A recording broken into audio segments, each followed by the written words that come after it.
There is no doubt that majority of the current African leaders are weak, greedy, and have no standards. This is why the West has continued to control and manipulate the affairs of the continent in their interest. However, the recent wave of coups which swept across West Africa beginning from 2020 brought in a new set of leaders who are strong-willed, patriotic, and have proven that they will not be moved by the ideals, principles, and threats of the West. We are talking about the military leaders of the Sahel, and notable among them is the leader of Burkina Faso, President Ibrahim Traore. Recently, President Traore did something that only few African leaders have done, and it has proved that he is indeed a man of integrity. So what exactly did he do? Let's find out. As of 2023, Africa's total debt amounted to about $1.8 trillion. Interestingly, as high as this figure may seem, it is actually lower than any world region. It would surprise you to know that Germany, a country in Europe, has a debt stock of about $2.9 trillion, which is far greater than all the debts of African countries put together. However, the problem is that African countries' debts are burdensome and put a lot of pressure on their economies because they are mainly owed to international rather than domestic lenders. In contrast, developed countries such as Germany, the United States, and the United Kingdom usually borrow from domestic creditors. And the difference between these two is that external lenders prefer to lend to developing countries in their own currency or international hard currencies, such as the dollar, while domestic lenders lend using the country's local currency. Now, more than 30% of Africa's total debt is owed to so-called development organizations like the World Bank and IMF, whose loans usually come with certain conditions that African countries must fulfill. According to reports, these loans from the IMF and the conditions attached with them have contributed massively to the bad state of most African economies. This is why Thomas Sankara, in his critique of debt, stated that debt is neocolonialism, in which colonizers have transformed themselves into technical assistants. Under its current form, controlled and dominated by imperialism, debt is a skillfully managed reconquest of Africa. And this is why during his reign as president of Burkina Faso, Sankara rejected loans and assistance from IMF and World Bank, and even tried to persuade other African countries to collectively refuse to pay their financial debts to their former colonizers. In a bid to follow in Sankara's footsteps, Ibrahim Traore, the current president of Burkina Faso, has taken a similar initiative.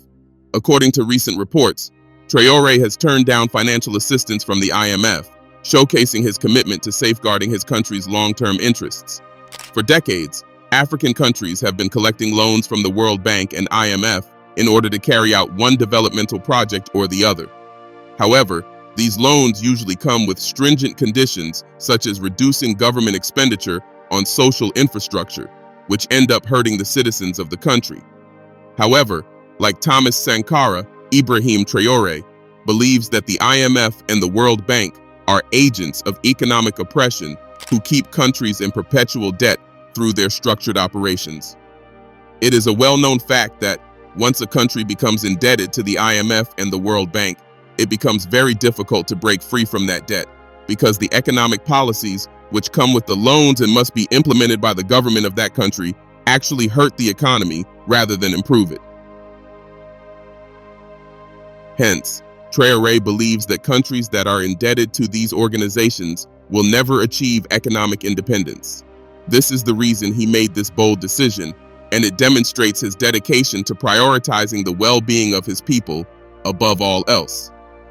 Aside from interfering in the economy of African countries, receiving loans and aid from the IMF and World Bank also opens the way for these organizations, which are headed by the West, to interfere in the political affairs of African countries. This interference has created a breed of African puppets who act in the interest of the West. However, Traore has been quite vocal against the interference of the West in African matters and has made it clear that he will not tolerate any form of Western intervention in his country. It's therefore not a surprise that President Traore's decision coincided with that of the Prime Minister of Burkina Faso's recent speech on the country's national television. where he spoke expressly on the subject titled, "No one violates freedom of expression as much as Westerners." During his 30-minute-long speech, the Prime Minister highlighted some interesting points. First, he said that it is better to be poor in a rich and strong state than to be rich in a weak state. He said that the current state of poverty in Africa is partly due to attempts to weaken African leaders and destabilize regimes. A strong state is therefore a guarantee of security and stability of institutions. It is also a factor of development. There is no doubt that if the revolution of Thomas Sankara had lasted, Burkina Faso could have been put in the development rail in less than 10 years. However, in order to build a strong state, it is necessary for the government to play out the traps conceived by the dominators to make African states weak and malleable. And among these traps, there are three that need to be analyzed, which are the so-called respect for human rights, the so-called respect of freedom of speech, and the neo-colonial institutions of our modern state. The Prime Minister further noted that if human rights were not known in Africa, Europeans would not have come to find kingdoms and organized societies with brilliant civilizations and post-colonial African art, which dazzled the Europeans to the point that they stole these works of art to fill their museums and salons of aristocrats. Without an elaborate social organization that respected the rights of each social category in African societies, they would not have been able to achieve the results they had. However, the Prime Minister said that today human rights have become an instrument of control of third world societies in the service of the West. They allow the West to have the guarantee that its local values, some of which are directly financed by the West and others indirectly by distorted procedures, will have the latitude to carry out their activities in order to infiltrate state activities and weaken the state for their benefit. He then went on to cite examples of countries like Cuba, Nicaragua, Venezuela, and Iran, which have been able to face all attempts of destabilization due to their strong state and visionary policies of their leaders. The Prime Minister further articulated a detailed perspective regarding the state of fundamental and human rights in Burkina Faso as compared to the West. He emphasized that in Burkina Faso, fundamental rights are yet to be addressed, highlighting the essential aspects of human rights including access to food, healthcare, education, and adequate housing for the citizens. The Prime Minister went on to criticize the stance of the West, pointing out that Western nations do not see these basic rights satisfied in their countries. He further spoke on the disparity in treatment when it comes to human rights violations. He said that in the West, violations are usually overlooked or handled with measures to maintain order, but similar violations in other regions are subject to severe condemnation. This clearly is a double standard on the part of the West, and there are many examples that highlight this. He gave an example of the United States where individuals deemed a threat to national security are eliminated without due process, and there is little or no international scrutiny on these obvious acts of human rights violations. He also gave historical and even recent acts of foreign interventions by global powers like the United States and France in various countries, which end up being detrimental to local populations. Specifically, the Prime Minister mentioned France's involvement in coups across Francophone Africa, as well as its support for terrorism in the Sahel region, which has resulted in thousands of deaths and presents an ongoing challenge for the present populace. But that's not all. Even within France itself, the Prime Minister noted that there have been several instances of domestic unrest and government actions, citing examples of the Yellow Vest protest in 2018 and the controversial death of Jean Nahel in 2023, which led to further social upheaval in France. According to reports, there was excessive use of force and even torture to suppress protests, all of which suggest a lack of accountability for human rights violations within France. However, the Prime Minister noted that despite these obvious accounts of gross human rights violations from the West, international bodies and media have been quiet and silent regarding these issues. And it raises concerns about the selective focus on human rights based on geopolitical interest in addressing the broader implications of these issues. Therefore, there is a need for a more consistent and universal approach to upholding human rights principles across the globe.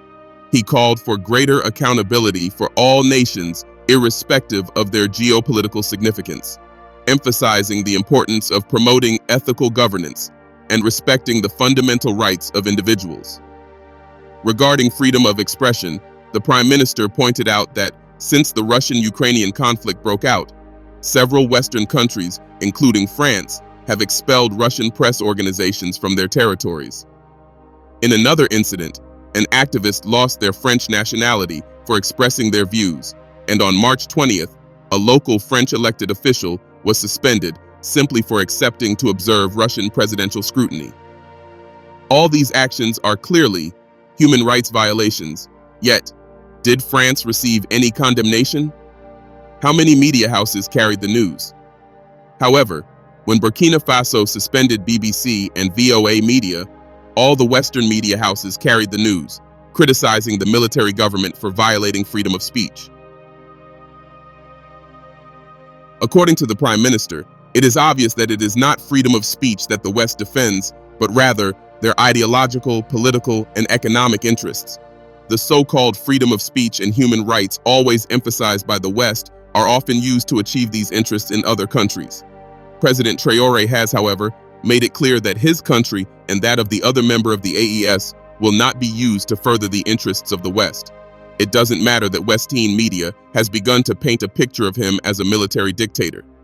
Traore remains resolute in his decision to never compromise the sovereignty of his country, even if it means suffering under Western sanctions and being isolated from the international community.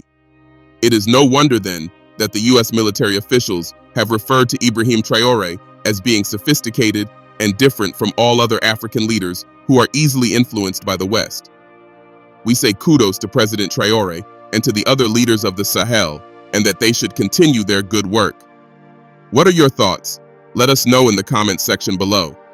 Don't forget to like, subscribe, and share this video.